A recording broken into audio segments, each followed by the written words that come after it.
Depuis l'entrée en dissidence de la Kabylie, la situation n'a pas jusqu'à présent évolué vers les preuves de force que l'on avait pu craindre à un certain moment. Le gouvernement algérien a réagi, certes, et Ben Bella dispose depuis hier des pleins pouvoirs, mais il ne semble pas fermer la porte à la négociation. De toute façon, espère-t-il sans doute le pourrissement de la rébellion kabyle.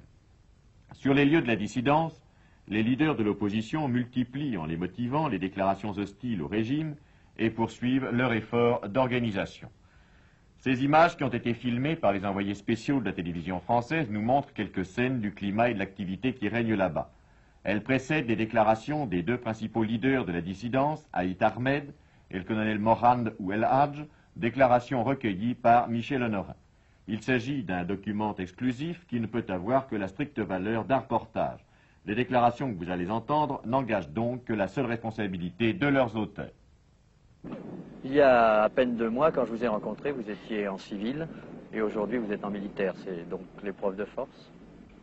Aujourd'hui, que nous avons atteint un seuil à partir duquel, où c'est la fascisation, c'est-à-dire la mort, la misère morale pour notre peuple, la misère sociale qui doit nécessairement suivre cette misère morale, ou bien la résurrection de notre révolution. Le fait de vous trouver là, dans le maquis, en pleine Kabylie, veut-il dire qu'il n'y a plus de chance de dialogue et que l'on risque d'avoir la guérilla?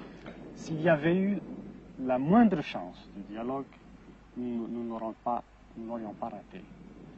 Et l'expérience que les uns et les autres avons faite, aussi bien à l'Assemblée nationale, dans le FLN et dans l'ANP, a montré que toutes les issues étaient bouchées. Ce qui est sûr, ce qui doit être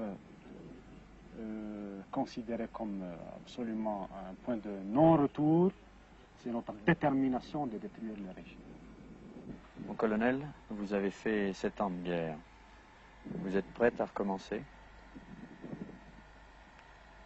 Oui, j'ai fait 8 ans de guerre contre le colonialisme.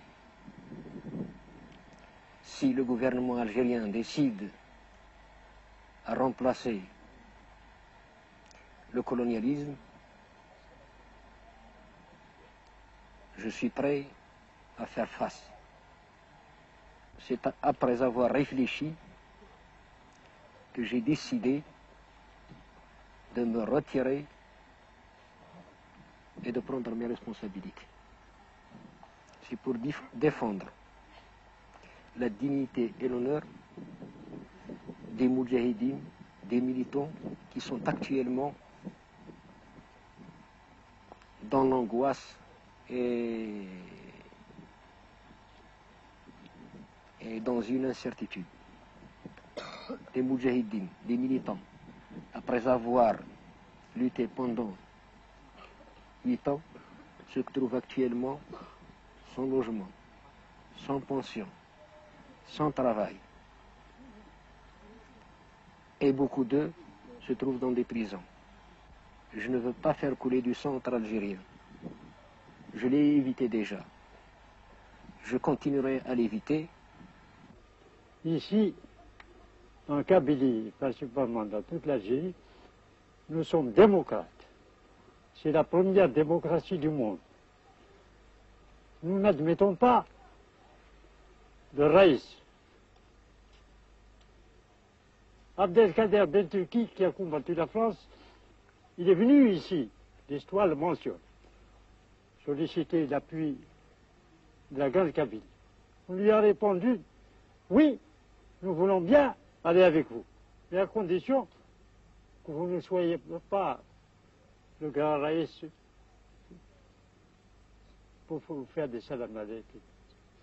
Si vous voulez être démocrate comme nous sommes avec vous. Sinon, on ne marche pas. Et si vous étiez plus jeune, vous auriez suivi le colonel Mandouladj? Mais parfaitement, jusqu'à présent, je suis. Voilà ce qui m'a poussé à prendre la déclaration dimanche dernier. Ce qui vous a coûté vos galons. Mes galons, ce n'est pas